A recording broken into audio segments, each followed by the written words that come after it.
Assalamualaikum anak-anak, selamat pagi. Semoga kalian dalam keadaan yang sehat. Anak-anak, kita bertemu lagi dalam pembelajaran tema 8 Bumiku, subtema 3. Anak-anak, materi kali ini membahas tentang gerhana. Gerhana yang akan kita bahas adalah gerhana matahari dan gerhana bulan. Sebelum kita mempelajari tentang proses terjadinya gerhana, baik gerhana matahari dan bulan, ada beberapa hal yang harus kita ketahui terlebih dahulu, yaitu yang pertama adalah posisi matahari, bulan, dan bumi, serta ada bayang-bayang yang menyebabkan terjadinya gerhana. Nah, di pembelajaran kali ini ada istilah yang bernama umbra. Umbra adalah wilayah yang paling gelap dari sebuah bayangan di mana semua cahaya sepenuhnya terhalang. Sedangkan penumbra adalah wilayah di mana hanya sebagian sumber cahaya yang terhalang yang menghasilkan bayangan kabur, namun tidak segelap umbra. Sebelum kita pelajari lebih lanjut, Bu Guru mau bertanya terlebih dahulu, apa itu gerhana matahari? Siapa yang bisa jawab? Hayo. Pasti kalian pernah dengar dong, apa itu gerhana matahari? Gerhana matahari terjadi karena posisi bulan terletak di antara matahari dan bumi. Jadi, bulan itu berada di tengah, di antara matahari dan bumi, sehingga menutup sebagian atau seluruh cahaya matahari. Jadi, belahan bumi yang sedang mengalami siang itu cahayanya tertutup oleh bulan. Bulannya itu ada di dalam umbra bumi. Jadi pada gerhana matahari ini, matahari menyinari bumi, kemudian pantulannya itu ada yang namanya umbra dan penumbra. Nah, bulan itu posisinya berada di daerah umbra atau penumbra. Posisi bulan yang berada di umbra atau penumbra itulah yang menentukan terjadinya gerhana matahari total atau sebagian. Walaupun bulan lebih kecil dari matahari, tapi bayangan bulan mampu melindungi cahaya matahari sepenuhnya. Gerhana matahari dapat dibagi menjadi 3 jenis, yaitu yang pertama adalah gerhana matahari total. Gerhana matahari total itu terjadi karena bulan menutupi seluruh cahaya matahari. Karena bulan itu bentuknya lebih kecil daripada matahari, sehingga ketika bulan menutupi matahari tetap saja di pinggir-pinggirnya masih terlihat matahari. Karena matahari bentuknya jauh lebih besar daripada bulan. Nah anak-anak, kalian perhatikan gambar berikut. Ini adalah proses terjadinya gerhana matahari dengan posisi gerhana matahari total, di mana kedudukan antara matahari, bulan, dan bumi berada di tepat garis lurus. Dan ketika berada tepat di satu garis lurus, kedudukan bulan berada di dalam umbra bumi. Sehingga pada belahan bumi yang sedang mengalami siang hari, dan tidak seluruh belahan bumi mengalami gerhana matahari, hanya yang berada di titik ini saja, yaitu di daerah umbra. Selanjutnya adalah gerhana matahari cincin. Gerhana matahari cincin terjadi ketika bulan tidak cukup besar untuk menutupi seluruh matahari, sehingga matahari tampak sebagai cincin cahaya di sekeliling bulan. Gerhana matahari cincin ini terjadi seperti gambar berikut. Perhatikan ya anak-anak. Lihat posisi matahari, bulan, dan bumi tepat di garis lurus. Dan bulan tetap masih ada di dalam umbra. Hanya saja letaknya lebih jauh daripada gerhana matahari total. Bulan lebih jauh daripada bumi, sehingga bayangannya masih ada yang masuk ke bumi, sehingga dalam posisi ini dinamakan dengan gerhana matahari cincin. Nah anak-anak, selanjutnya adalah gerhana matahari sebagian. Gerhana matahari sebagian adalah gerhana matahari yang terjadi ketika sebagian sinar matahari tertutup oleh sebagian permukaan bulan saat mencapai puncak gerhananya. Ketika terjadi gerhana matahari, yaitu gerhana matahari sebagian, ada bagian matahari yang tertutup oleh bulan dan ada sebagian yang tidak tertutup oleh bulan. Ketika terjadi gerhana matahari sebagian, masih ada bagian matahari yang terlihat terang.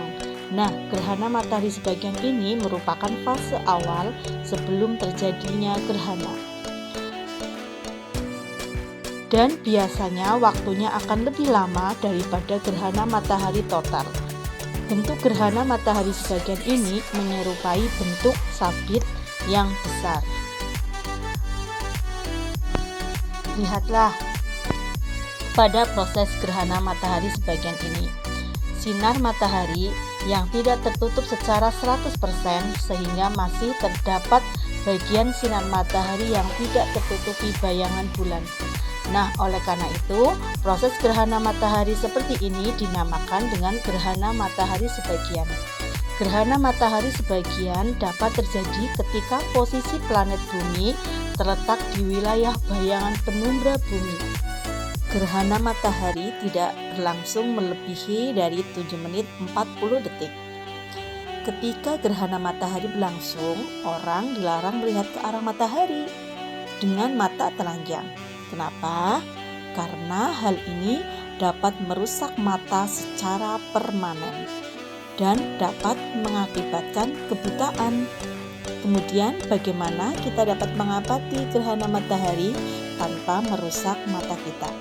Kita dapat menggunakan kacamata khusus atau menggunakan proyeksi lubang jarum. Nah, mengamati gerhana matahari secara langsung, bahkan hanya beberapa detik saja, dapat mengakibatkan kerusakan permanen pada retina mata karena kuatnya radiasi. Hal ini dapat menyebabkan kerusakan bahkan kebutaan. Anak-anak, selain gerhana matahari, ada juga gerhana bulan. Apa itu gerhana bulan? Gerhana bulan terjadi saat sebagian atau keseluruhan penampang bulan tertutup oleh bayangan bumi. Itu terjadi apabila bumi berada di antara matahari dan bulan dan berada di garis lurus yang sama, sehingga cahaya matahari tidak mencapai bulan karena terhalang oleh bumi. Gerhana bulan dapat diamati secara langsung dan tidak berbahaya. Gerhana bulan dapat dibagi menjadi 3 bagian, yaitu yang pertama, gerhana bulan total. Gerhana bulan total itu terjadi jika matahari, bumi, dan bulan berada di satu garis lurus. Anak-anak, coba amati perbedaannya antara gerhana matahari dengan gerhana bulan. Kalau gerhana bulan, posisinya itu matahari, bumi, baru bulan. Buminya yang di tengah. Kalau gerhana matahari, bulannya yang di tengah. Ya, oke, paham? Ya, sekarang kita fokus ke sini ya. Gerhana bulan total itu terjadi pada saat matahari, bumi, dan bulan berada di satu garis lurus. Dan anak-anak bisa lihat di sini, bulan tidak mendapatkan cahaya matahari dan ini terjadi pada fase bulan purnama, pada belahan bumi yang sedang mengalami malam dan sedang mengalami fase bulan purnama. Seharusnya bulan terlihat penuh di langit, namun karena posisi bulan berada di dalam umbra, sehingga bulan tidak dapat memantulkan cahaya matahari karena terhalang oleh bumi. Oleh bayangan bumi, jadi di belahan bumi yang sedang mengalami fase bulan purnama ini tidak mendapatkan cahaya yang utuh. Nah, anak-anak, gerhana bulan selanjutnya adalah gerhana bulan sebagian. Gerhana bulan sebagian terjadi pada saat posisi matahari, bumi, dan bulan itu berada pada garis lurus. Hanya saja bulannya itu letaknya tidak di daerah umbra, tetapi setengah di umbra dan setengah di penumbra. Jadi belahan bumi yang sedang mengalami malam hari atau dia berada di titik tepatnya bulan itu berada di antara tengah-tengah antara umbra dan penumbra. Maka belahan bumi atau bagian bumi tersebut mengalami gerhana bulan sebagian. Jadi anak-anak, jika ada belahan bumi yang mengalami gerhana bulan total itu mungkin fase gerhana bulan sebagian itu dilalui terlebih dahulu. Jadi sebelum gerhana bulan total, gerhana bulan sebagian terlebih dahulu. Mengapa? Karena bulannya itu ada di tengah-tengah antara umbra dan penumbra. Kemudian masuklah ke umbra, barulah terjadi gerhana bulan total. Sekarang kita ke gerhana bulan penumbra. Gerhana bulan penumbra di mana posisi bulan itu ada di dalam penumbra bumi. Jadi perbedaannya, gerhana bulan total bulannya ada di dalam umbra. Kalau gerhana bulan sebagian itu bulannya ada di antara umbra dan penumbra. Sedangkan gerhana bulan penumbra itu bulannya berada di penumbra. Oke anak-anak, tadi kita belajar tentang gerhana matahari dan gerhana bulan. Cukup sekian di sini. Kita bertemu lagi pada pembelajaran yang akan datang. Terima kasih. Wassalamualaikum warahmatullahi wabarakatuh.